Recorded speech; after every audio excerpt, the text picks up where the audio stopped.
අද එලිදරව් 32 කොටස. இன்றைக்கு வெளிப்படுத்தல் 32ஆம் பாகம். හැබැයි අපි එලිදරව් පොතේ 15 වෙනි පරිච්ඡේදය තුලටයි පිවිසෙන්න යන්නේ. இன்றைக்கு வெளிப்படுத்தல் 15ஆம் அதிகாரத்திற்குள்ளேயே நாம் பிரவேசிக்க போகின்றோம். අද පටන් අපි ඉගෙන ගන්න යන්නා වූ දේවල් හරි ලස්සනයි. இன்றிலிருந்து நாம் பார்க்க போகின்றவைகள் படிக்க போகின்றவைகள் மிகவும் அலங்காரமானவைகள். ඒ කියන්නේ මීට කලින් එලිදරව් පොතේ අපි ඉගෙන ගත්ත දේවල් අප්‍රසන්න දේවල්ද? அப்படியானால் இதற்கு முன் வெளிப்படுத்தலிலே நாம் கற்றுக்கொண்டவைகள் பிரியமற்றவைகளோ? නෑ නෑ ඒවත් ලස්සනයි. இல்லை, அவைகளும் அழகானவைகளே. නමුත් අද පටන් අපි ඉගෙන ගන්න යන දේවල් දෙවියන් වහන්සේගේ උදහස කෙලවර වෙලා ஆயினும் இன்றிலிருந்து நாம் கற்றுக்கொள்ள போகிறவைகள் தேவனுடைய கோபாக்கினை முடிந்த பின்பு උන්වහන්සේගේ ජනයා වෙනුවෙන් උන්වහන්සේගේ සෙනඟ වෙනුවෙන් උන්වහන්සේ දෙන්නා වූ මනහර අනාගතය පිළිබඳව තිබෙනවා. அவருடைய ஜனங்களுக்காக அவருடைய பிள்ளைகளுக்காக அவர் ஏற்படுத்தின மனரம்யமான அழகான காரியங்களை குறித்து பார்க்க போகிறோம். කාල වකවානුවල කොයි වකවානුවේද දැන් අපි එළදරව් 15 එන්නේ. கால கிரமத்தின்படி வெளிப்படுத்தலிலே எந்த கால பகுதிக்குள் நாம் இப்பொழுது இருக்கிறோம்? අපි දන්නවා සභාව ඔසවා ගනු ලබනවා. நாம் அறிந்திருக்கிறோம், சபை எடுத்துக்கொள்ளப்படுகின்றது. අවුරුදු 7ක් සභාව ස්වර්ගෙහි යේසුස් වහන්සේගේ නම් බැටළු පැටවානන්ගේ විවාහ මංගල්‍යයට සූදානම් වෙනවා. அங்கு 7 ஆண்டுகள் ஸ்திரிச்சபையானது ஆட்டுக்குட்டியானவருடைய திருமணத்திற்காய் தன்னை ஆயத்தப்படுத்துகின்றது. ඒ අවුරුදු 7 මේ ලෝකේ පීඩා කාලය කියලා හැඳින් වෙනවා. அந்த 7 ஆண்டுகள் இப்பூமியிலே உபத்திரவத்தின் காலம் என்று குறிப்பிடப்படுகிறது. ඒ අවුරුදු 7 දෙකකට බෙදෙනවා. அந்த 7 ஆண்டுகள் இரண்டாக பிரிக்கப்படுகின்றது. පළවෙනි අවුරුදු 3මාර முதல் 3 ஆண்டுகள் යුදෙව්වන් ජෙරුසලේමේ දෙවියන් වහන්සේට නමස්කාර කරනවා. அவர்கள் அக்காலத்திலே யூதர்கள் இஸ்ரவேலிலே தேவனை ஆராதிக்கின்றார்கள். අනෙක් අය අන්තික්‍රිස්තුස්ගේ පාලනය යටතේ ඔවුන් පීඩා අත්දකිනවා. ஏனைய மக்கள் அக்காலகட்டத்திலே அந்த கிறிஸ்துவினாலே உபத்திரவத்தை அனுபவிக்கின்றார்கள். හරියට අවුරුදු 3මාරෙන් පසුව சரியாக 3 ஆண்டுகளின் பின்பு අන්තික්‍රිස්තුස් සමත් වෙනවා යුදෙව්වන්ව ජය ගන්න. அந்த கிறிஸ்துவால் முடியுமாகின்றது யூதர்களை தோற்கடிப்பதற்கு. හැබැයි දෙවියන් වහන්සේ යුදෙව්වන්ව අරගෙන ගිහිල්ලා කොහෙදෝ තියාගෙන ඉතිරි අවුරුදු 3මාර ඔවුන්ව රක්ෂා කරනවා. ஆயினும் தேவனானவர் யூதர்களை ஏதோ ஒரு இடத்திலே கொண்டு போய் பாதுகாத்து 3 ஆண்டுகள் அவர்களை நடத்துகின்றார். එතකොට සමස්ත ලෝකෙම අන්තික්‍රිස්තුස්ගේ පාලන බලයට යටත් වෙනවා. அப்பொழுது முழு உலகமுமே அந்த கிறிஸ்துவினுடைய ஆட்சிக்கு அடிபணிகின்றது. එතකොට අන්තික්‍රිස්තුස් හඳුන්වා දෙනවා ඉලක්කමක් 666. அப்பொழுது அந்த கிறிஸ்து ஒரு இலக்கத்தை அடையாளப்படுத்துகிறான், அறிமுகப்படுத்துகிறான். 666 என்கின்ற இலக்கம். ඒ දෙවැනි අවුරුදු 3මාර තුල இரண்டாவது 3 ஆண்டுகளுக்குள்ளே ඒ 666 තමන්ගේ නළලේ නැත්තම් අතේ ගත්තේ නැති අයට කණ්ඩ බොණ්ඩ ව්‍යාපාර කරන්න බෑ. அந்த 666 என்கிற இலக்கத்தை தங்களுடைய கையிலோ நெற்றியிலோ பெறாதவர்களுக்கு வாழவோ உண்ணவோ பிரயாணம் பண்ணவோ ஜீவிக்க முடியாத சூழ்நிலை உண்டாகும். නමුත් ලෝකේ ඉන්නවා සුළු ජනගහනයක්. ஆயினும் உலகத்தில் இருக்கின்றது ஒரு குறிப்பிட்ட சிறு இனம். ඒගොල්ලෝ මේ 666 ගන්නේ නෑ. அவர்கள் இந்த 666 என்கிற இலக்கத்தை பெறுவதில்லை. කවුද ඒ අය? யார் அவர்கள்? සභාව ඔසවා ගන්නකොට ආත්හාරිනු ලැබුවා වූ කිතුණුවන්. அதாவது சபை எடுத்துக்கொள்ளப்படுகின்ற பொழுது கைவிடப்பட்ட ஒரு கூட்ட மக்கள். ඔවුන්ට තිබෙන අවසාන ප්‍රස්තාව ඔන්න ඕක තමයි. அவர்களுக்கு இருக்கின்றதான மிக இறுதியான சந்தர்ப்பம் இதுவாகும். ඒ 666 ගන්න නැතුව කොහොම හරි ඔවුන් ජීවත් වුණොත් එහෙම නැත්නම් සාතාන් විසින් අන්තික්‍රිස්තුස් විසින් ඝාතනය කරනු ලැබුවොත් அவர்கள் எப்படியாயினும் 666 என்கின்ற இலக்கத்தை பெறாமல் வாழ்ந்தாலோ அல்லது அந்த கிறிஸ்துவாகிய சாத்தானால் கொலை செய்யப்பட்டாலோ අන්න උන්ට chance එකක් ප්‍රස්තාවක් හම්බෙනවා ස්වර්ගයට යන්න. அப்பொழுது அவர்களுக்கு ஒரு சந்தர்ப்பம் கிடைக்கிறது பரலோகத்திற்கு போவதற்கு. හැබැයි යේසුස් වහන්සේගේ මනාලිය හැටියට නෙවෙයි. ஆனால் அவர்கள் இயேசுவின் மனவாட்டியாக அல்ல, සාමාන්‍ය ස්වර්ගීය පුරවැසියන් හැටියට උන්ට ජීවත් වෙන්න පුළුවන්. சாதாரண பரலோக பிரஜைகளாக அங்கே வாழ சந்தர்ப்பம் கிடைக்கும். දැන් අපි එලිදරව් 15 තුලට පිවිසෙනකොට இப்பொழுது நாம் வெளிப்படுத்தல் 15ஆம் அதிகாரத்திற்குள் பிரவேசிக்கின்ற பொழுது අර දෙවෙනි අවුරුදු 3මාරක් දැන් ඉවර වෙන්න යනවා. இப்பொழுது மிகுதியான 2ஆம் பகுதியாகிய 3.5 ஆண்டுகளும் முடிவுறுகின்றது. ඔන්න මෙන්න දැන් මාස කිහිපයයි තියෙන්නේ. இன்னும் ஒரு சில மாதங்களே இருக்கின்றது அது முடிவடைய. දැන් බයිබල් විශාරදවරු විවිධ මත පළ කරනවා. வேத விற்பன்னர்கள் இதை குறித்து பலவிதமான கருத்துக்களை முன்வைக்கிறார்கள். මාස 6ක් තියෙනවා. 6 மாதங்கள் இருக்கிறது, මාස 4ක් තියෙනවා. 4 மாதம் இருக்கிறது. අපි හරියට දන්නේ නැහැ. நமக்கு சரியாக தெரியாது. මගේ මතය නම් போதகருடைய கருத்து என்னவென்றால் මාස 3යි මාස 6යි අතර කාලයක් තමයි තියෙන්නේ මේ අවුරුදු 7 ඉවර වෙන්න මේ පරිච්ඡේදයට අපි එළඹෙනකොට. இந்த அதிகாரத்தின்படி என்னுடைய கருத்து என்னவென்றால் 3 தொடக்கம் 6 மாதங்களே அது நிறைவேற இருக்கின்றது. තේරෙනවද දැන් අපි කොතනද ඉන්නේ කියලා? இப்பொழுது நாம் எந்த இடத்தில் இருக்கிறோம் என்று நமக்கு புரிகிறதா? දෙවෙනි අවුරුදු 3මාර ඉවර වෙන්න යනවා කියලා කියන්නේ இரண்டாவது 3.5 ஆண்டுகள் முடிவடைய போவது என்பது අර අවුරුදු 7 දැන් ඉවර වෙන්න යන්නේ හොඳේ. அதாவது அந்த 7 ஆண்டுகள் முடிவடைய போகின்றது. එතකොට පළවෙනි පදේ බලන්න. அப்படியானால் முதலாம் வசனத்தை பார்ப்போமாக. ස්වර්ගයේහි මහත් වූ විශ්මපත් වූ තවත් පුදුමයක් දුටිමි. பின்பு வானத்திலே பெரிதும் ஆச்சரியமுமான வேறொரு அடையாளமாகிய கடைசியான 7 வாதைகளுடைய 7 தூதரை கண்டேன். එනම් දේවදූතයන් 7 දෙනෙක් පීඩා 7ක් රැගෙන සිටියෝය. එයින් දෙවියන් වහන්සේගේ උදහස කෙලවරවන බැවින් ඒවා අන්තිම පීඩාය. මිත්‍රවරුනි, அவைகளால் தேவனுடைய கோபம் முடிவடைகிறது. ஆகவே அன்பானவர்களே, දෙවියන් වහන්සේගේ උදහස ගැන මම එදා ඔයගලන්ට පැහැදිලි කරලා දුන්නා. அன்று நான் உங்களுக்கு தேவனுடைய கோபத்தை குறித்து சொல்லிக் கொடுத்தேன். බයිබල් ඉතිහාසයේ ලෝක ඉතිහාසයේ ගත්තාම வேத சரித்திரத்தை எடுத்தால், உலக சரித்திரத்தை எடுத்துக்கொண்டால் දෙවියන් වහන්සේට උග්‍ර කෝප ආපු අවස්ථා තියෙනවා. தேவனுக்கு உக்கிர கோபம் வந்த சந்தர்ப்பங்கள் உண்டு. ඒ කියන්නේ උන්වහන්සේ ජල ගැල්මකින් මුළු ලෝකෙම විනාශ කරේ කෝපෙන්. அதாவது முழு உலகத்தையும் வெள்ளப்பெருக்கினால் அவர் அழித்தார் ஒரு சந்தர்ப்பத்தில். භාෂාවන් විසුරුවා හැරියේ කෝපෙන්.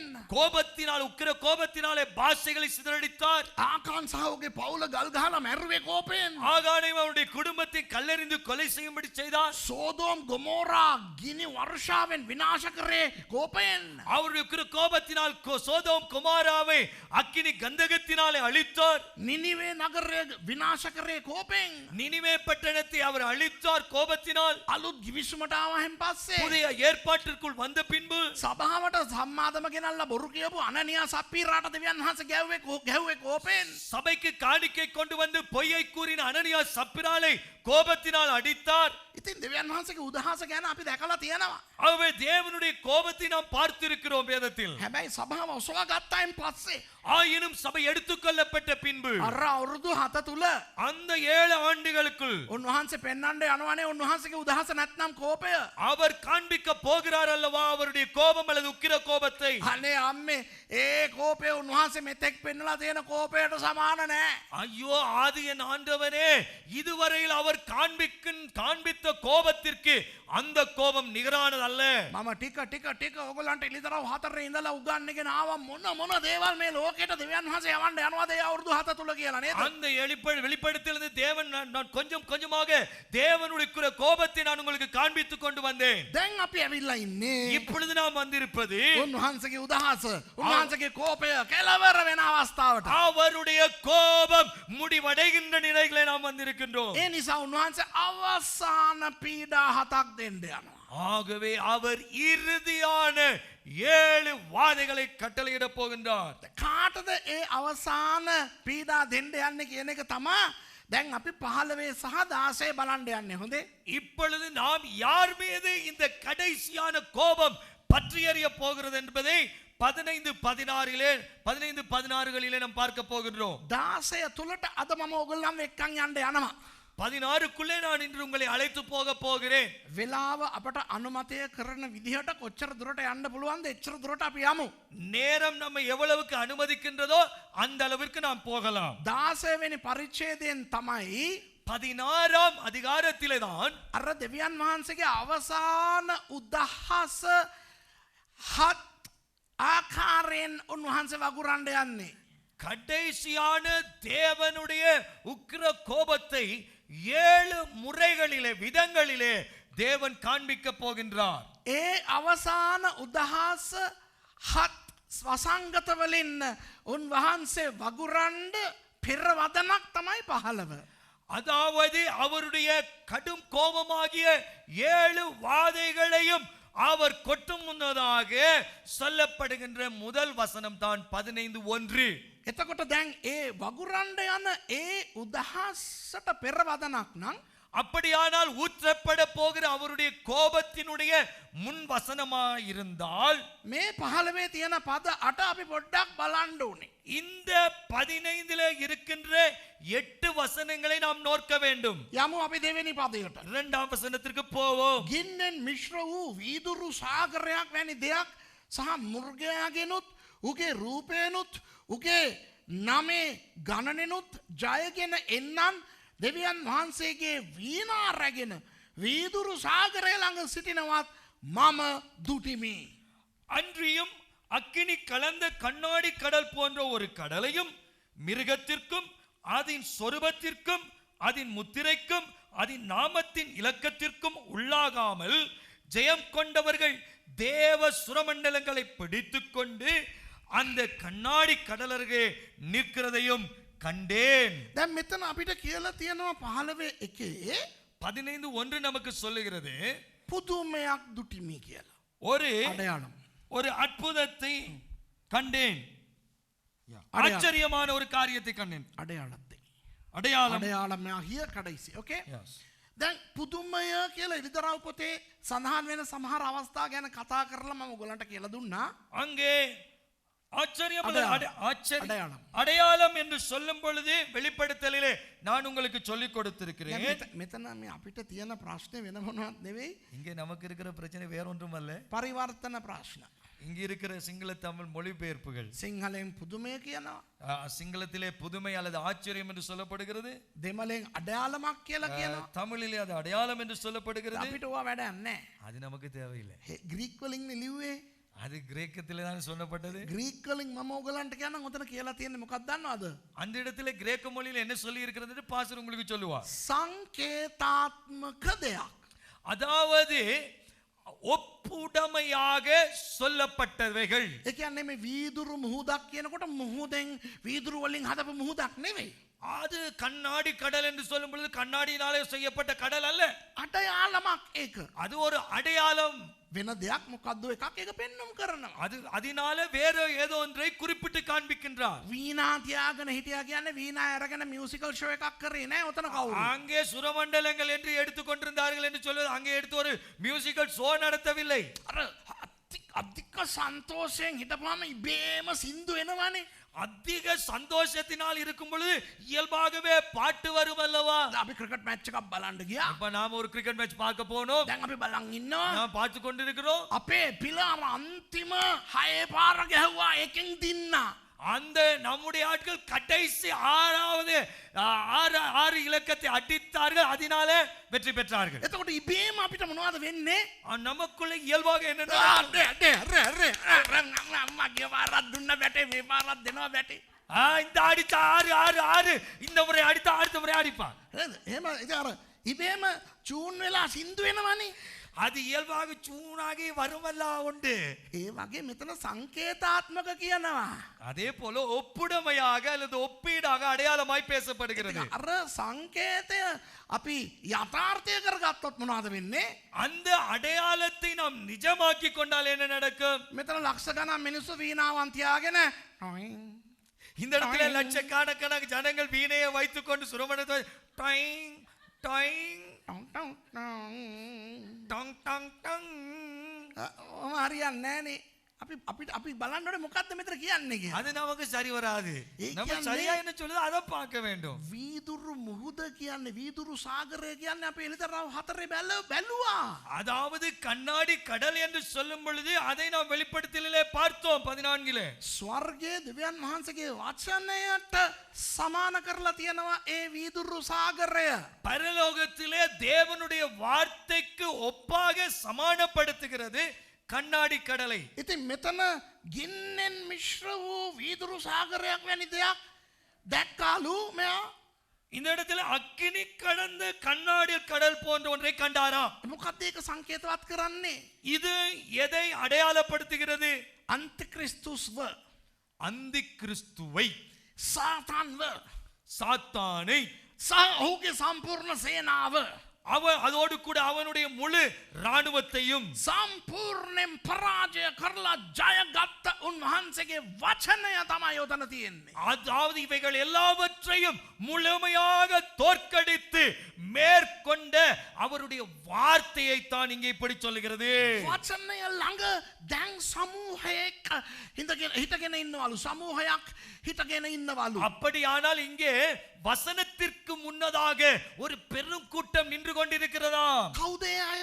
யார் இவர்கள்? සභාවද? சபையா? නෑ, මොකද සභාව අවුරුදු 7කට කලින් උඩට ගිහින් ඉවරයි මෙතන. இல்லை, ஏனென்றால் சபை 7 வருடங்களுக்கு முன்னே போய்விட்டது அங்கே. යුදෙව්වන්ද? யூதர்களா? නෑ, මොකද ඒගොල්ලන්ම දෙවියන් වහන්සේ කොහෙදෝ ගෙනියලා ආරක්ෂා කරගෙන ඉන්නවා. இல்லை, அவர்களையும் தேவன் எங்கேயோ கொண்டு போய் பாதுகாத்து வைத்திருக்கின்றார். එහෙනම් කවුද? அப்படியானால் யார்? ක්‍රිස්තියානි වෙලා ඉඳලා கிறிஸ்தவர்களாக இருந்து අත්හරිනු ලැබ கைவிடப்பட்டு ඊට පස්සේ සභාව ගියායින් පස්සේ அதன் பின்பு சபை எடுத்துக்கொள்ளப்பட்ட பின்பு අනේ අම්මෝ දැන්වත් අපි 6 ගන්න නැතුව ෂේප් එකේ මේ අවුරුදු 7 ගණන් ගත කරමු කියලා எப்படி அந்த ஆண்டவனே எப்படியாவது சேப்பாக இந்த 7 ஆண்டுகளிலிருந்து தப்பித்துக் கொள்வோம் என்று வாழ்ந்த බොහොම අමාරුවෙන් අන්තික්‍රිස්තුස්ට බේරිලා ඉඳලා மிகவும் கவனமாக அந்தி கிறிஸ்துவினிடத்தில் தப்பி தப்பி தப்பி නොකා නොබී පීඩා විඳලා சாப்பிடாமல் குடிக்காமல் உபத்திரவத்தை அனுபவித்து අර අවුරුදු 7 තුල ජයගත්තා වූ අය දැන් තේරෙනවද? அந்த 7 வருடங்களை வெற்றி கொண்டவர்கள் தான் இவர்கள். இப்பொழுது விளங்குகிறதா? දැන් ඔවුන්ට දන්නවා අම්මේ අවුරුදු 7 ඉවරයි. அப்ப இவர்களுக்கு அம்மா 7 வருடம் முடிஞ்சதப்பா. අම්මේ අපේ පීඩාව ඉවරයි. இப்போ எங்களுக்கு உபத்திரவம் முடிந்தது. අපිට යේසුස් වහන්සේගේ මනාලිය වෙන්න බෑ. எங்களுக்கு தெரியும் இயேசுவுக்கு மனவாட்டி ஆக முடியாது. අවන්නේ ඔයි. பரவாயில்லடோய். ස්වර්ගයේ ඔය කොහේ අයිනක හිටගෙන ඉඳලා ලබුණත් ඇති. பரலோகத்தில் ஒரு மூலையிலே ஆகிலும் இருக்கலாமே. අන්න එතකොට සින්දු එනවනේ ඒගොල්ලන්ට. அப்பொழுது இவர்களுக்கு ஒரு பாடல் வரும் அல்லவா? අන්න ඒක තමයි මෙතන තියෙන්නේ. ஐயோ, அந்த ஆட்கள் தான் இவங்க. තේරෙනවද? එතකොට මේගොල්ලෝ වීණා රැගෙන වීදුරු සාගරය ළඟ සිටිනවත් මම දුටිමි. දැන් තේරෙනවද? இப்பொழுது இவர்கள் சொல்லுகிறார், தேவ சுரமண்டலங்களை பிடித்துக் கொண்டு அந்த கண்ணாடி கடல் அருகே நிற்கிறதையும் கண்டே. පැහැදිලිව මෙතන කියලා තියෙනවා. தெளிவா இங்க சொல்லுகிறது, මුර්ගයාගෙනුත් அதாவது மிருகத்திற்கும் උගේ රූපේනුත් அதன் சொரூபத்திற்கும் උගේ නමේ ගණනෙනුත් ඒ කියන්නේ 6 அதன் முத்திரைக்கும் அதன் நாமத்தின் இலக்கத்திற்கும் ජයගෙන එන්නන්. அது அவற்றுக்கு உள்ளாகாமல் ஜெயம் கொண்டவர்கள். දැන් තේරෙනවද ඔයගොල්ලන්ට? இப்போ உங்களுக்கு விளங்குகிறதா? දැන් ඔවුන් ගීතයක් ගායනා කරනවා. இப்போ இவங்க ஒரு பாட்டு பாடுறாங்களா? මොකක්ද ඒ ගීතය? இந்த பாடல் என்ன? බලන්න 3 තියෙනවා. 3ஆம் வசனத்தில் இது இருக்கிறது. ඔහු දෙවියන් වහන්සේගේ මෙහෙකරුවා වූ මෝසෙස්ගේ ගීතිකාවද அவர்கள் தேவனுடைய ஊழியக்காரனாகிய மோசேயின் பாட்டையும் බැටළු පැටවානන්ගේ ගීතිකාවද ගායනා කරමින් ஆட்டுக்குட்டியானவருடைய பாட்டையும் பாடி. දැන් මෙතන මොනවද මේක සංකේතයක්. හරිද? මේ ගීතිකාවත් සංකේතයක්. இந்த பாடலும் ஒரு அடையாளமாகவே குறிப்பிடப்படுகிறது. මගෙන් අහන්න එපා. පාස්ටර් මේ ගීතිකාව එතකොට ලියන්නේ මෝසෙස්ද බැටළු බැටයානන්ද? அப்ப என்னடா கேட்க, பாஸ்டர் இந்த பாட்டை எழுதியது மோசேயா அல்லது ஆட்டுக்குட்டியானவரா? ඒකට ටියුන් දැම්මේ මේ ඊයේ පෙරේදා අභාව ප්‍රාප්ත වූ අපේ අමරදේවයන්ද? அதுக்கு டியூன் போட்டவன் நேற்று முன்தினம் மரித்து போன அமரதேவ ஐயாவா? එහෙම අහන්න එපා. அப்படி கேட்காதீங்கோ. මෙතන සංකේතාත්මක දෙයක් මෙතන වෙන්නේ. இந்த இடத்திலே ஒப்புடமையாக அல்லது அடையாளமாக பேசப்படுகிறது. මම ඉස්සර ඔයගලන්ට කියලා දීලා තියෙනවා. முன்பு நான் உங்களுக்கு சொல்லிக் கொடுத்திருக்கிறேன். පරණ ගිවිසුමට මේ නියෝජිතයෙක් ඉන්නවා නම් නියෝජිතයන් දෙන්නෙක් ඉන්නවා. அதாவது பழைய ஏற்பாட்டை பிரதிநிதித்துவப்படுத்துகிற 2 பேர் இருக்கிறார்கள். ව්‍යවස්ථාව නියෝජනය කරන්නේ මෝසෙස්. நியாயப்பிரமாணத்தை பிரதிநிதித்துவப்படுத்துவது மோசே.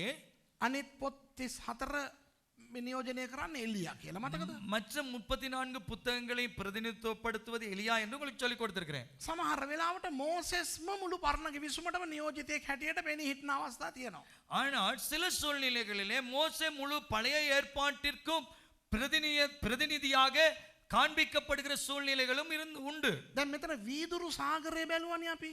இப்பொழுது இங்கே நாம் கண்ணாடி கடலை பார்க்கிறோம் அல்லவா? ඒ කියන්නේ වචනය.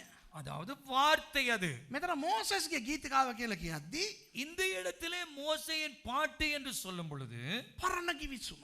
அது பழைய ஏற்பாடு. බැටළු පැටවානන්ගේ ගීතය කියද්දී ஆட்டுக்குட்டியானவருடைய பாடல் என்று சொல்லும் பொழுது අලුත් ගිවිසුම.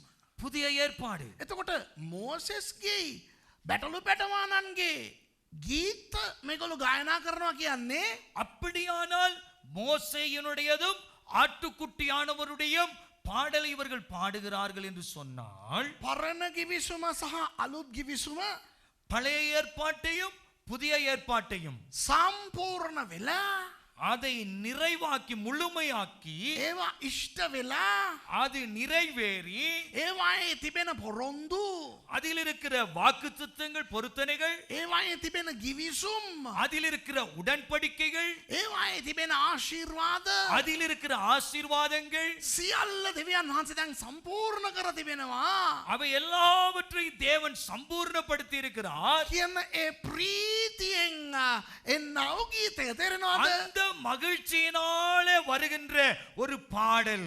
දැන් ඒගොල්ලෝ මොනවද කියන්නේ? ඒකේ තියෙන වචන බලන්න. அதில் இவர்கள் என்ன சொல்கிறார் இருக்கிற வார்த்தைகளை பார்ப்போம்.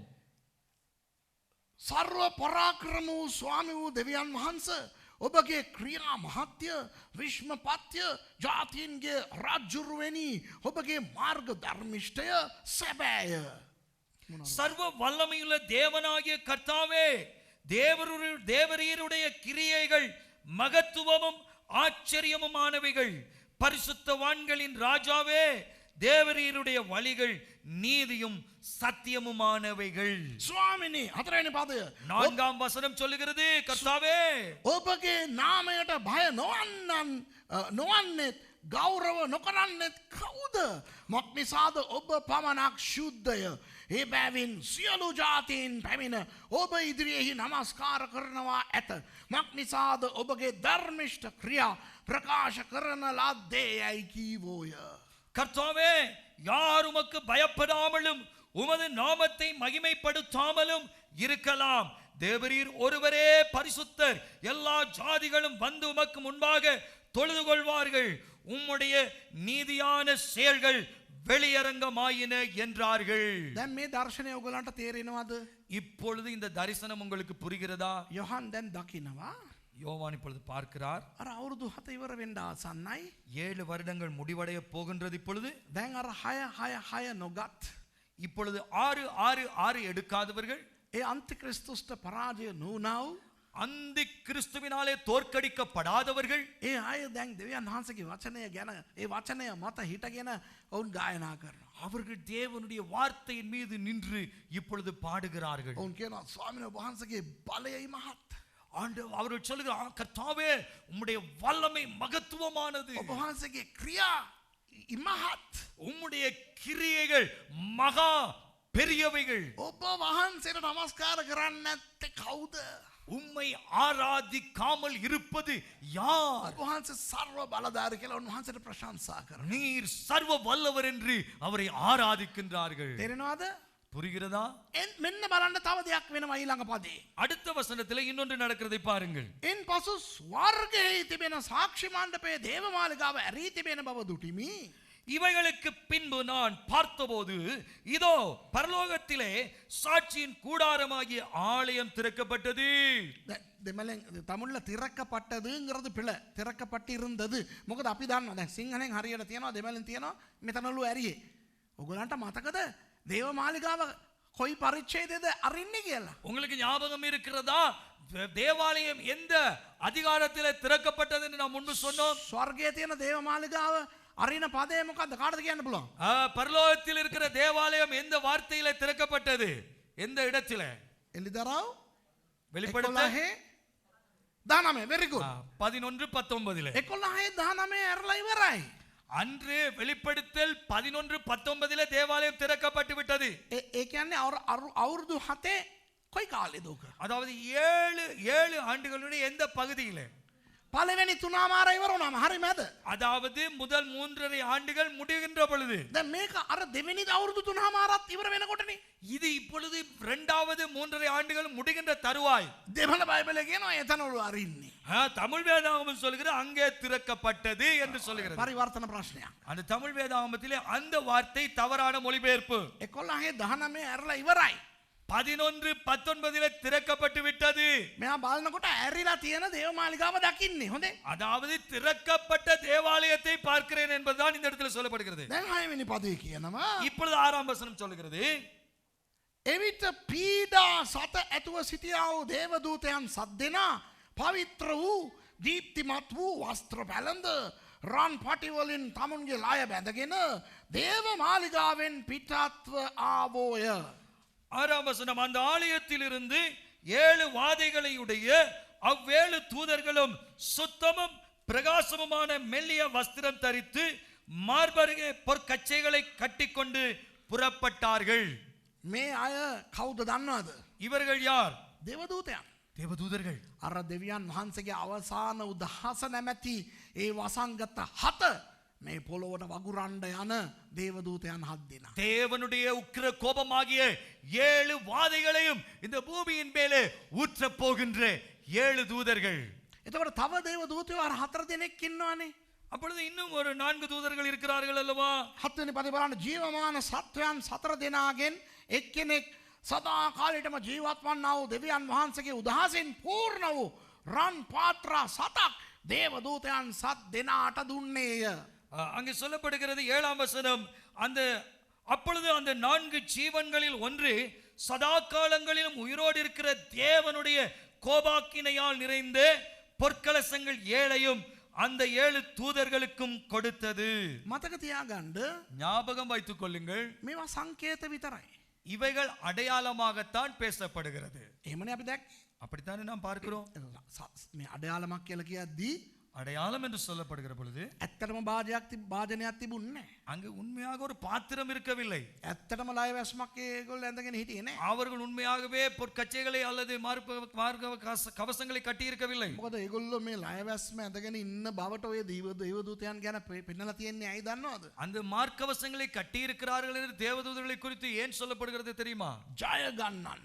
அதாவது வெற்றி பெறுகிறவர்கள். එලිදරව් මම හිතන්නේ පළවෙනි පරිච්ඡේදයේදී මම මේක උගන්වලා තියෙනවා යේසුස් වහන්සේ අර ලය වැස්ම ඇඳගෙන හිටපු එකයි කියලා. මතකද? நான் நினைக்கிறேன் வெளிப்படுத்தல் 1ஆம் அதிகாரத்திலே நான் சொல்லி இருக்கிறேன் இயேசு கிறிஸ்துவே மார்க்கவசத்தை தரித்திருந்தார் என்று சொல்லப்படுகிறது. அங்கே විවිධ මාධ්‍යයන් ඔස්සේ මේවා බලන අය வெவ்வேறு விதமான ஊடகங்கள் மூலமா இதை பார்க்கிற நீங்கள் මේක 32නේ. இது 32வது வெளிப்படுத்தலின் பாகம். සමහර වෙලාවට 1 2 3 4 අමතක වෙලා. சில வேளை உங்களுக்கு 1 2 3 எல்லாம் ஞாபகம் இல்லை. පොඩ්ඩක් මේක පෝස් කරලා இதை நீங்கள் போஸ்ட் பண்ணி අරක මොකක් හරි එකක් ඒකෙත් බලන්න ඕනේ මොකද්ද මේ කියලා තියෙන්නේ කියලා පොඩ්ඩක් මතක් කරගත්තා නම් තමයි හරි විදිහට අධ්‍යයනය කරන්න පුළුවන්. இப்பொழுது சொல்லப்படுகின்ற இந்த விடயம் என்ன என்று நீங்கள் முன்பு கொஞ்சம் போய் பார்த்தால் தான் உங்களுக்கு புரியும். එතකොට මේ දේවදූතයන් 7 දෙනා ජය ගන්නන් හැටියට ප්‍රකාශ වෙන එක තමයි ලය වැස්මේ සංකේතය. ஆகவே மார்க்கவசங்கள் கட்டினவர்கள் என்பதனுடைய அடையாளம் இவர்கள் ஜெயம் கொள்ளுகிறவர்களாக வெளிப்பட்டார்கள், புறப்படுகிறார்கள் என்பதுதான். අර ජීවමාන සත්‍යයන් 4 දෙනෙක් හැටියට පෙනී හිටපු ඒ දේවදූතයන්ගෙන් එක්කෙනෙක් அந்த 4 ஜீவன்கள் என்று சொல்லப்படுகின்ற 4 தேவதூதர்களில் ஒருவன் ඒ සත්‍යයන් ඒ දේවදූත 4 දෙනා ගැන මතකද? அந்த 4 தேவதூதர்களை குறித்து ஞாபகம் உண்டா? මතකද යේසුස් වහන්සේගේ රජකම, அதாவது இயேசு கிறிஸ்துவினுடைய ராஜரீகம், උන්වහන්සේගේ සේවකකම, அவருடைய ஊழியத்தன்மை, උන්වහන්සේගේ මනුෂ්‍යකම, அவருடைய மனிதத்தன்மை, උන්වහන්සේගේ දේවකම, அவருடைய தேவத்துவம் සංකේතාත්මකව පෙන්වන දේවදූතයන් 4 දෙනා ගැන මම කියලා දුන්නා. அந்த 4 விடயங்களையும் அடையாளப்படுத்துகின்ற 4 தூதர்களை குறித்து உங்களுக்கு சொன்னேன். අන්න ඒගොල්ලන්ගෙන් එක්කෙනෙක් තමයි මේවා දෙන්නේ. அந்த 4 பேரில் ஒருவன் தான் இந்த பாத்திரத்தை கொடுக்கிறான். ඒ කියන්නේ යේසුස් වහන්සේව නියෝජනය කරන දේවදූතෙක් තමයි ඔක දෙන්නේ. அதாவது இயேசு கிறிஸ்துவை பிரதிநிதித்துவப்படுத்துகின்ற ஒரு தூதன் தான் இதை கொடுக்கிறான். ඒකෙන් සංකේතමත් වෙන්නේ මොනවද දන්නවද? அதிலே அடையாளப்படுத்துவது என்ன? මේ අවසාන උදහස அதாவது இந்த கடைசி கோபம் ත්‍රිත්ව දෙවියන් වහන්සේගේ යේසුස් වහන්සේගේ උදහස. அதாவது திரித்துவ தேவனிலே இயேசு கிறிஸ்துவினுடைய கோபம். තේරෙනවද? புரிகிறதா? හරි. ඔන්න 8 වෙනි පදය. 8ாம் வசனம். දෙවියන් වහන්සේගේ තේජස සහ බලයෙන් නිකුත් වූ දුමෙන් දේව මාලිගාව පිරුණේය. දේව දූතයන් 7 දෙනාගේ පීඩා සත කෙලවර වන තුරු දේව මාලිගාවට ඇතුල් වෙන්න කිසිවෙකුට නුපුළුවන් විය. அப்பொழுது தேவனுடைய மகிமையினாலும் அவருடைய வல்லமையினாலும் உண்டான புகையினாலே தேவாலயம் நிறைந்தது. 7 தூதர்களுடைய 7 வாதைகளும் முடியும் வரைக்கும் ஒருவரும் தேவாலயத்திற்குள் பிரவேசிக்க கூடாதிருந்தது. ඇයි දන්නවද? ஏன் தெரியுமா? දැන් දේව මාලිගාව ගැනයි, இப்பொழுது தேவாலயத்தை குறித்தும் ඒ ඇතුළේ තියෙන ගිවිසුම් පෙට්ටිය ගැනයි அங்கு இருக்கிற உடன்படிக்கை பெட்டியை குறித்தும் බලන්න කවුරුත් ඔකට රිංගන්න එපා. මේ ස්වර්ගයේ තියෙන දේව මාලිගාව. அதை நோக்கி பார்க்க யாரும் முயற்சிக்க வேண்டாம்.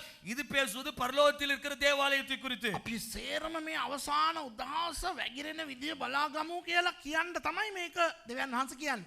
இதனிடத்திலே இந்த கடைசி 7 வாதைகள் அல்லது கோபத்தின் முடிவை பாருங்கள் என்று சொல்லுவதற்கு தான் தேவன் இதை சொல்லுகிறார். තේරෙනවද? புரிகிறதா? விளங்குகிறதா? හොඳයි. දැන් මේ අවසාන උදහස වැగిරෙන්න යනවා ලෝකේ. இந்த உலகத்திற்கு கடைசி தேவனுடைய கோபாக்கினை ஊற்றப்பட போகிறது. එතකොට දැන් කවුරු මතද ඔක වැగిරෙන්න යන්නේ? இப்பொழுது இது யார் மேலே ஊற்றப்பட போகிறது? යුදෙව්වන් නෑ.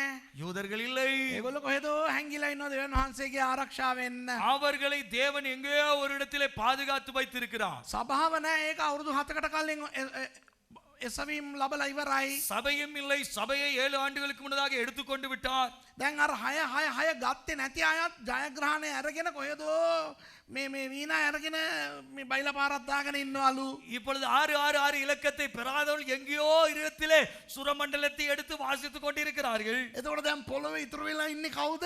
அப்படியானால் பூமியிலே இப்பொழுது இருப்பது யார்? සාතාන්, சாத்தான், උගේ අන්තික්‍රිස්තෝස්, அவனுடைய அந்தி கிறிஸ்து, අර මුර්ගයා, அந்த மிருகம், අර ව්‍යාජ ප්‍රොපේතවරයා, அந்த பொய்யான தீர்க்கதரிசி, සහ ඌගේ අය.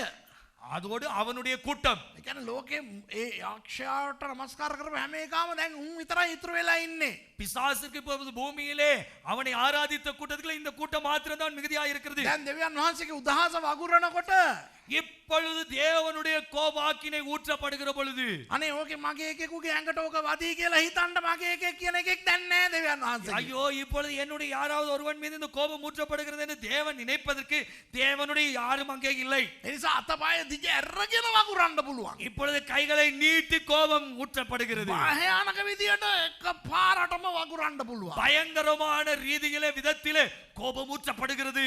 ඔන්න දෙවියන් වහන්සේ දෙන්න යන අන්තිම ගේම දැන්. இப்பொழுது தேவன் தன்னுடைய கடைசி கோபத்தை ஊற்றுகிறார். ඔන්න 16 වෙනි පරිච්ඡේදයට අපි ආවා. இப்பொழுது 16ஆம் அதிகாரத்திற்குள்ளே வருகிறோம். තවද නුඹලා ගොස් දෙවියන් වහන්සේගේ උදහස නැමැති පාත්‍ර සත පොළොවේ වගුරපල්ලායයි දේවදූතයන් 7 දෙනාට කියන මහත් හඬක් දේව මාලිගාවෙන් මට ඇසුනේය.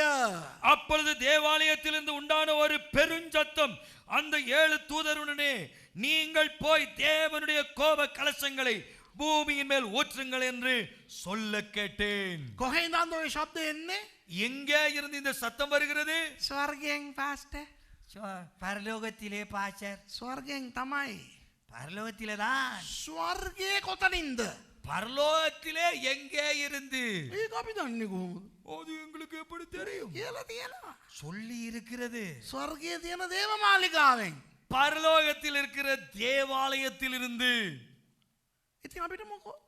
அப்ப எங்களுக்கு என்ன? නෑ නෑ ඕකේ අර්ථයක් තියෙනවා. அதிலே ஒரு அர்த்தம் இருக்கிறது. දේව මාලිගාව තුල නෙවෙයි දෙවියන් වහන්සේගේ සිංහාසනය තියෙන්නේ. தேவனுடைய ஆலயத்திலே அல்ல அவருடைய சிங்காசனம் இருப்பது. දෙවියන් වහන්සේගේ සිංහාසනය වෙන තැනක තියෙනවා ස්වර්ගේ. தேவனுடைய சிங்காசனம் பரலோகத்திலே இன்னொரு இடத்திலே இருக்கிறது. මේ හඬ හැබැයි දෙවියන් වහන්සේගේ හඬ වගේ. ஆயினும் இந்த சத்தம் தேவனுடைய சத்தத்தை போன்று. එහෙමනම් මේ හඬ ඇවිත් තියෙන්න ඕනේ සිංහාසනේ. அப்படியானால் இந்த சத்தம் வந்திருக்க வேண்டும் சிங்காசனத்தில் இருந்துதான். ඒ මොකද දේව මාලිගාවෙන් එන්නේ? அப்படியானால் எப்படி தேவனுடைய ஆலயத்திலிருந்து வர முடியும்? පැහැදිලි කරන්නම්. சொல்லுகிறேன், தெளிவுபடுத்துகிறேன். දේව මාලිගාව තුල තිබෙන්නේ මොනවද? தேவனுடைய ஆலயத்திற்குள்ளே இருப்பது என்ன? ගිවිසුම් පෙට්ටිය.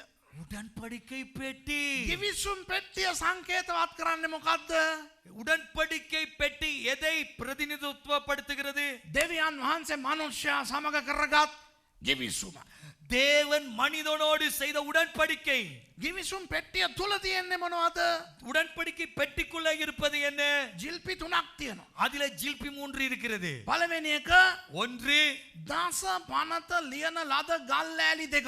அதாவது 10 கற்பனைகள் எழுதப்பட்ட கற்பலகைகள் 2. දෙවෙනි එක ආරෝන්ගේ ඒ සැර හැටිය. அது இரண்டாவது ஆரோனுடைய கோல். තුන්වෙනුව දෙවියන් වහන්සේ ඊශ්‍රායල් සෙනඟට දීපු මන්නා නැමැති කෑම ටික.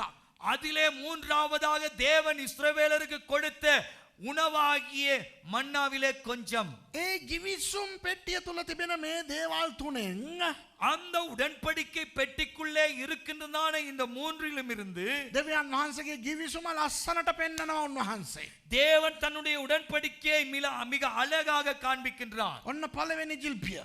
இதோ முதலாவது ஜில்பி. දස පනත 10 கற்பனைகள். මම උඹලාට කරන දේවල් කරගෙන. நான் உங்களுக்கு செய்ய சொன்னவைகளை செய்து கொண்டு.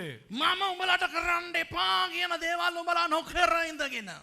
நான் உங்களுக்கு செய்ய வேண்டாம் என்று சொன்னவைகளை செய்யாமல் இருந்து. උඹලා මට මගේ වචනයට හරියන විදියට ජීවත් වුණොත් நீங்கள் எனக்கு என்னுடைய வார்த்தைக்கு ஏற்ற வண்ணமாக வாழ்ந்தால் මන්නා නැමැති කෑම උඹලට මම කණ්ඩ දීලා උඹලව බලා ගන්නවා. மன்னா என்கிற ஆகாரத்தை உணவை கொடுத்து உங்களுக்கு கொடுத்து உங்களை நான் பார்த்துக் கொள்வேன், பராமரித்துக் கொள்வேன். උඹලා ඒවට පිටුපාලා මගේ වචනයට පිටුපාලා මට කීකරුව ජීවත් වුණොත් நீங்கள் அப்படி இல்லாமல் என் வார்த்தைகளை கேளாமல் என் வார்த்தைக்கு கீழ்ப்படியாமல் அங்கே வாழ்ந்தால் සැර හැටියෙන් උඹලට ගහනවා. அந்த கோலினாலே உங்களை அடிப்பேன். දස පනත 10 கட்டளைகள் පවත්තන්න ඕනේ.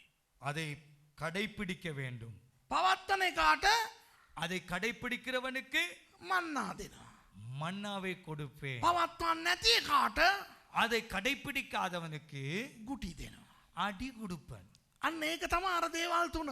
இதுதான் இந்த 3 காரியங்கள். දෙවියන් වහන්සේගේ වචනයට දැන් කීකරු වෙන්නේ නැති අයනේ පොළවේ ඉතුරු වෙලා ඉන්නේ. இப்பொழுது தேவனுடைய வார்த்தைக்கு கீழ்ப்படியாதவர்கள் தானே பூமியில இருக்கிறார்கள். එතකොට ගිවිසුම් පෙට්ටියෙන් දැන් වැඩ කරන්න ඕනේ කෝකද? இப்போ உடன்படிக்கை பெட்டியிலே எது செயல்பட வேண்டும்? අර ජිල්පි තුනෙන් කෝකද? அந்த 3 ஜில்பியிலே எது? දස පනත දැන් ක්‍රියාත්මක වෙන්න ඕනේ නෑ නේද? 10 கட்டளைகள் இப்பொழுது செயல்பட வேண்டியதில்லை. මන්නා දෙන්න ඕනෙත් නෑනේ මුන්ට. மன்னா கொடுக்கவும் வேண்டியதில்லை. දැන් මොකද්ද එතනින් වැඩ කරන්න ඕනේ? அங்கே என்ன இப்பொழுது செயல்பட வேண்டும்? සැර හැටිය. அதாவது கோல். ඔය සැර හැටිය මොනවද කරේ ඉස්සර? அந்த கோல் அல்லது தடி முன்னால என்ன செய்தது? මෝසෙස්ට කිව්වම ඕක බිම දාපන් කියලා. மோசேக்கு சொன்னார் கீழே போடு. දාපු ගමන් සර්පයා වුණා. அது சர்ப்பமாக மாறியது. සර්පයා මොනවද කරන්නේ? சர்ப்பம் என்ன செய்யும்? සර්පයා ඇවිල්ලා අපිව නලවලා අපිව තොටිල්ලේ දාලා හිතාගන්නේ කියලා සර්පයා අපිව නලවලා කියලා කිස් දෙනවද?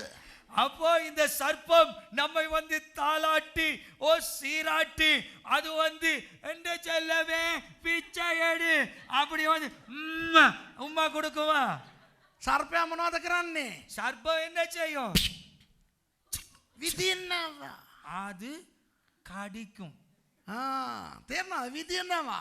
அது கடிக்கும், தீண்டும். සරහටිය මොනවද උනේ? கோழி என்ன நடந்தது? கோழி என்னவாயிற்று? සර්පයා වුණා. அது சர்ப்பமாக மாறியது. ඒ වගේම ඒ සරහටිය මොනවද කරේ? அது போல அந்த கோழி என்ன செய்தது? හොඳට තිබ්බ මොහොත දෙකට පැලුවා. நல்லா இருந்த கடலை ரெண்டா பிளந்தது. තේරෙනවද? தெரியுமா? ඒ කියන්නේ සරහටිය කියන්නේ දණ්ඩක්. அதாவது இந்த கோல் என்பது ஒரு பெரிய தடி. දැන් අර ගිවිසුම් පෙට්ටිය තුල තිබෙන ඒ සරහටියෙන් තමයි ඔය ශබ්ද එන්නේ. இப்பொழுது உடன்படிக்கை பெட்டிக்குள் இருக்கிற இந்த தடியில் அல்லது இந்த கோலில் இருந்துதான் இந்த சத்தம் வருகிறது. ඒ කියන්නේ දෙවියන් වහන්සේ තමයි කතා කරන්නේ. அதாவது தேவன் தான் பேசுகிறார். හැබැයි මාගේ ගිවිසුම මොනවද දන්නවද? ஆயினும் என் உடன்படிக்கை என்ன தெரியுமோ? උඹලා මාත් එක්ක හොඳින් හිටියානම් මං උඹලට හොඳයි. நீங்கள் என்னோடு நல்லவர்களாய் செயல்பட்டாய், சரியாய் செயல்பட்டால் நான் சரியாய் இருப்பேன். උඹලා මගෙත් එක්ක රෝං ආවනම් බලන් මමත් රෝං තමයි. நீங்கள் என்னோடு ரோங்காக தவறாக வந்தால் நானும் தவறாக செயல்படுவேன். ගිවිසුම කියන්නේ මොකද්ද? உடன்படிக்கை என்பது என்ன? හොඳට හොඳයි නරකට නරකයි හරිද? நல்லதுக்கு நல்ல, கெட்டதுக்கு கெட்ட, சரியோ? දැන් හොඳට හොඳ කරලා ඉවරයි. இப்பொழுது நல்லதுக்கு நல்லது முடிந்தது. දැන් උඹලා මගේ වචනයට පිටුපාපු නිසා நீங்கள் இப்பொழுது என்னுடைய வார்த்தைக்கு கீழ்ப்படியாததினாலே ඉඳා දෙන්නම් අවසාන ජම්බු 7. இதோ தருகிறேன் கடைசி 7 ஜம்பு. තේරුණාද? தெரிகிறதா? ඒක තමයි புரிகிறதா? දැන් තේරෙනවද ඇයි දේව මාලිගාවෙන් එන්නේ කියලා ඔය අහන්න? இப்பொழுது விளங்குகிறதா ஏன் இந்த சத்தம் தேவாலயத்திலிருந்து வருகிறது? අවසාන විනිශ්චය පොළවට கடைசியான இந்த பூமிக்குரிய நியாய தீர்ப்பு උන්වහන්සේගේ ගිවිසුම් පෙට්ටිය නැමැති වචනයෙන් එන්නේ. அவருடைய உடன்படிக்கை ஆகிய பெட்டியிலிருந்து வருகிறது. දෙවෙනි පදය. இரண்டாம் வசனம். ඒකාල පළමු ඇනිය ගොස් තමාගේ පාත්‍රය භූමියෙහි වැగిරෙව්වේය. முதலாம் தூதன் போய் தன் கலசத்தில் உள்ளதை பூமியின் மேல் ஊற்றினான். එවිට මෘගයාගේ ලකුණ ඇත්තන්ද ඔහුගේ රූපයට නමස්කාර කරන්නන්ද කෙරෙහි වස අරීෂ්ට වන හටගත්තේය. உடனே மிருகத்தின் முத்திரையை தரித்தவர்களும் அதன் சொரூபத்தை வணங்குகிறவர்களும் ஆகிய மனுஷர்களுக்கு பொல்லாத கொடிய புண்ணுண்டாயிற்று. දැන් අපිට පොඩ්ඩක් මොකක් හරි තුවාලයක් ඇති වුණාම இப்போ நமக்கு சாதாரண ஒரு காயம் பட்டதும் සමහරවිට අපි එක එක ඒවා දානවා. நம்ம உண்டொண்ட பூசுறோம். බෙටඩින් දානවා. பெட்டரின் பூசுகிறோம். හයිඩ්‍රජන් පෙරොක්සයිඩ් එකක් දාලා ஹைட்ரோஜன் பெராக்சைடு ஊற்றி சா சா ඔය එක එක දේවල් කරනවා. வித்தியாசம் செய்வோம். දන්නවද දියවැඩියාව තියෙන අයට මොනවද වෙන්නේ කියලා? இப்பொழுது நீரழிவு நோய் இருக்கிறவர்களுக்கு என்ன நடக்கும்? ඩයබටිස්. ඒගොල්ලන්ට diabetes. තුවාල සනීප වෙන්නේ. அவருடைய காயங்கள் ஆறாது. මොකද ඒගොල්ලන්ට ඇඟේ තියෙන ලේ නෙවෙයි සීනි. ஏன்னா அவருடைய சரீரத்தில் ரத்தம் இருப்பதால் ரத்தத்திலே சீனி இருக்கிறது. නෑ නෑ නෑ. ඒගොල්ලන්ගේ ඇඟේ තියෙන ලේ නෙවෙයි. அவர்களுடைய சரீரத்தில் ரத்தம் இல்லை. ඒගොල්ලන්ගේ ඇඟේ තියෙන සීනි වලට පොඩ්ඩක් ලේ මිශ්‍ර වෙලා තියෙනවා. அவருடைய சரீரத்தில் இருப்பது சீனியோடு கொஞ்சம் ரத்தம் கலந்திருக்கும். තුවාලෙට සීනි දාපුවම සනීප වෙන්නේ නෑනේ. இப்போ காயத்திற்கு சீனி போட்டா சுகமாகுமா? ඒ දන්නවද ඒක තමයි දියවැඩියාව තියෙන අයට තුවාල සනීප වෙන්නේ නැත්තේ ඇයි දන්නවද? ஏன் நீரிழிவு அல்லது டயபெட்டிக் இருக்கிறவர்களுக்கு ஏன் காயங்கள் சுகமடைவதில்லை? සීනි කියන ද්‍රව්‍ය තුල තියෙනවා බලයක්. சீனி அதோட ரத்தத்திலே சீனியில ரத்தம், அது சீனியில ஒரு வல்லமை இருக்கிறது. මේ හොඳට තියෙන දේවල් කඩනවා. அது நல்லா இருக்கிறதெல்லாம் உடைத்து விடும். ඇත්තටම එහෙමනේ පැණි රහන බලනකොට පැණියෙන් කිරියෙන් තියෙනව ඔක්කොම හානි කරනවා කියලා දන්නවා. பார்க்கும் பொழுது ஆமா தேன் பானி எல்லாம் சீனி பானி எல்லாம் பார்க்கும்போது நல்லா தான் இருக்கும் அதெல்லாம் ஆனா துன்பம். කොල්ලෝ පැණි රහ වගේ පේන කෙල්ලෝ අන්තිමට අපිව විනාශ කරනවා. தம்பிமாரே, நமக்கு தேனா ஒழுகிற பொம்பளை எல்லாம் நமக்கு கடைசியில ஆபத்து. ඒ වගේම සිස්ටර්ස් அதே போல சகோதரிமாரே, අනේ ඔයා හරි ලස්සන. ஓ அவ அழகு, ඔයා හරි නියමයි.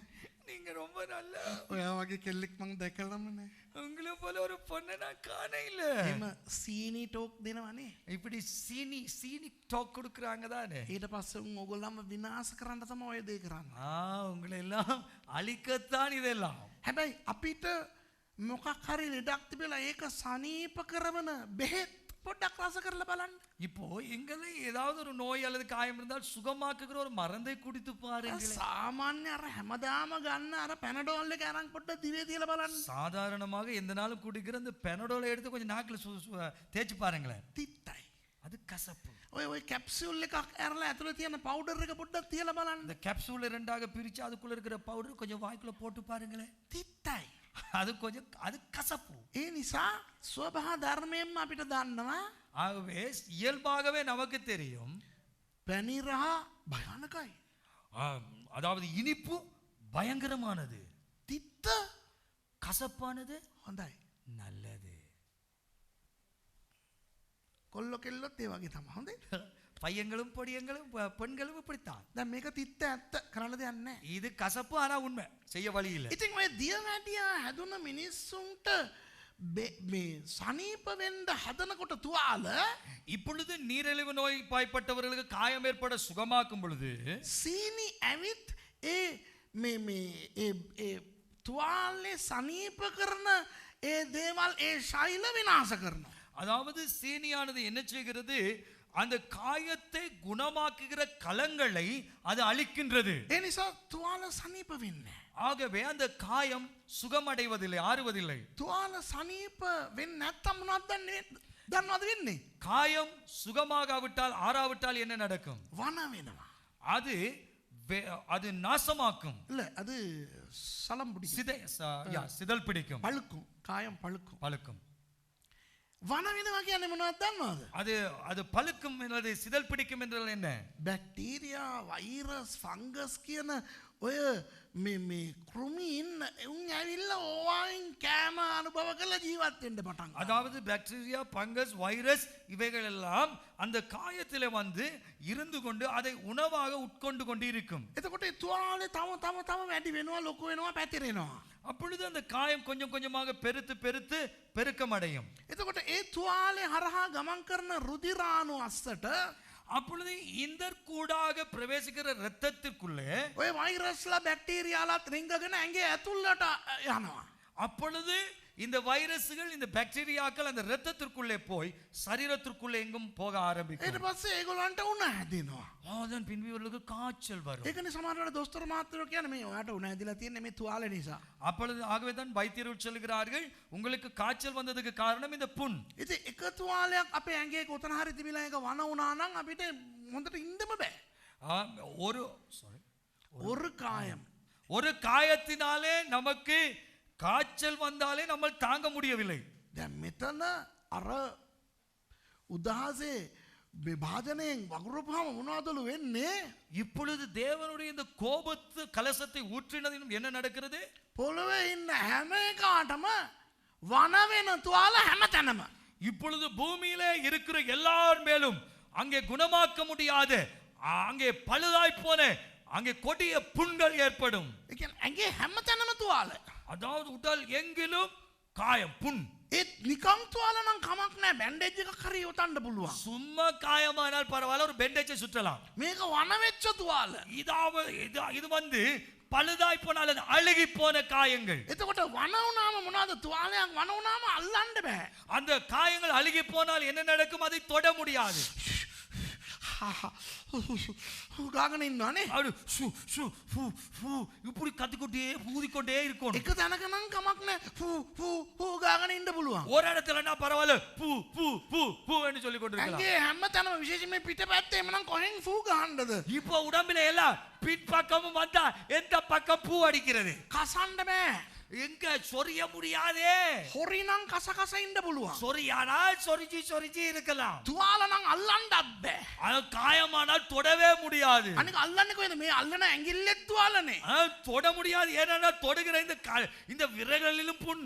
සමහර වෙලාවට කට ඇතුලේ අර ඌෂ්ණෙට සුදු පාට තුවාලයක් ආපුවාම අපිට එපා වෙනවා නේද? இப்ப வாய்க்குள்ள வாருங்க இந்த சூட்டு புண் வெள்ளையா வரும். அது வந்தாலே வாழ்க்கை வெறுக்குது. අර දිවේ කොහාරි අයින්නක එනවා. එපා වෙනවා නේ. நாக்கால எந்த பக்கத்தாவது குத்தனை ஐயோ முடியாது வேதனை. හිතලා බලන්න කට ඇතුලේ හැම තැනම වන වෙන තුවාල. இப்போ வாய் முழுக்க உள்ளே நாறுகிற அழுகி போன புண்கள். කට අරින්න බෑ මේ දෙපැත්තේ තුවාල. வாயை திறக்க முடியாது ரெண்டு பக்கமும் புண். කට වහන්න බෑ තොල් දෙපැත්තේම උඩ තොල යට තොල දෙකේම වන වෙලා තුවාල. வாயை மூட முடியாது மேல் உதட்டிலே கீழ் உதட்டிலே புண். සමහර වෙලාවට අර දිව පොඩ්ඩක් දන වෙලාවේ சில நேரத்தில் உதடு கொஞ்சம் எரிகிற நேரத்தில் நாக்கு எரியும் பொழுது අපිට කෑම කන්න අමාරුයි නේද? நமக்கு சாப்பிட கஷ்டம் அல்லவா? පොඩ්ඩක් කෑම තිබ්බ கொஞ்சம் உறப்பு சாப்பிட ඒ ග්‍රයින්ඩර් එකේ ගාලා ඇතුළට දානවා ඇන්දෙන්. கிரைண்டர்ல அடிச்சு கரண்டி எடுத்து දැන් එහෙමත් කරන්න බෑ. කට අරින්න බෑ සයිඩ් එකේ තුවාල. வாய் திறக்க முடியாது சைடுல புண்ணு. කට වහන්න බෑ තොල් වල තුවාල. வாயை மூட முடியாது உதட்டிலே புண்ணு. දිවේ හැම තැනම තුවාල. வாய் நாக்கெல்லாம் காயம். ඇස් දෙක අරින්න බෑ තුවාල. கண்ணை திறக்க முடியாது காயம். වහන්න බෑ තුවාල. மூட முடியாது புண். හැම තැනම වන වෙලා. எல்லா இடமும் அழுகி போச்சு. වන වුණාම අර සුදු අර මේවා ඔක්කොම නිකන් ඒකට මොනවද කියන්නේ? ජූස්. හැම තැනම ජූස්. அங்க எல்லாம் அழுகி போற வெள்ளையா ஒழுகும் ஒரு பாடி அது ஜூஸ் மாதிரி எல்லா இடமும் ஒழுகுது. කකුල තියන්න බෑ. கால் வைக்க முடியாது. මේ කකුල ජොයින් වෙන මේ අස්සේ තුවාල. கால் ரெண்டு இணைகிற இங்க அடிப்ப அங்கேயும் புண்ணு. මේ අඩියක් තියන්න බෑ යට පතුලෙත් තුවාල. இப்படி கால் வைக்க முடியாது இங்கேயும் புண்ணு. අන්ඩර්වෙයාර් එක දාන්න බෑ. அண்டவையார் போட முடியாது. කලිසම දාන්න බෑ. கலிசன் போட முடியாது. සරම අඳින්න බෑ. சரண் கட்ட முடியாது. ගවුමක් දාන්න බෑ. சட்டை போட முடியாது. බ්ලවුස් එකක් දාන්න බෑ. பிளவுஸ் போட முடியாது. මිත්‍රවරුනි අපි hina වෙනවා. அன்பானவர்களே நாம் சிரிக்கிறோம். හිතලා බලන්න ලෝකේ ඉන්න හැම එකාටම හැම තැනම වන වෙලා තුවාල නම් ලෝකේ කොහොම තියෙන්න ඇද්ද? உலகத்திலே கைவிடப்பட்ட எல்லாருக்கும் இப்படிப்பட்ட புண் நாரி அழுகிற எல்லாருக்கும் புண் இருந்தால் எப்படி என்று யோசித்து பாருங்க. ගොඩක් අය බයිබලේ කියවන්නේ වැරදි විදියට.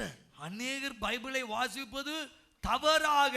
මේක හයියෙන් කියවගෙන දැන් මෙහෙම කියවගෙන යනවා ඒගොල්ලෝ. හරිද? இப்படி இவர்கள் வாசித்துக் கொண்டு போவார்கள்.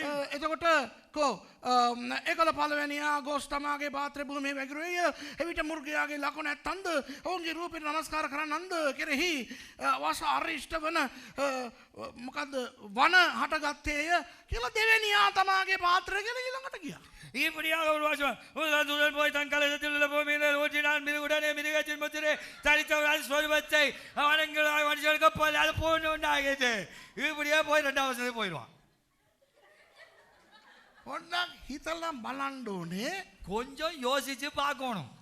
වන වෙච්ච තුවාල ඇඟේ හැම තැනම அழுகி போன புண் உடம்பு முழுக்க.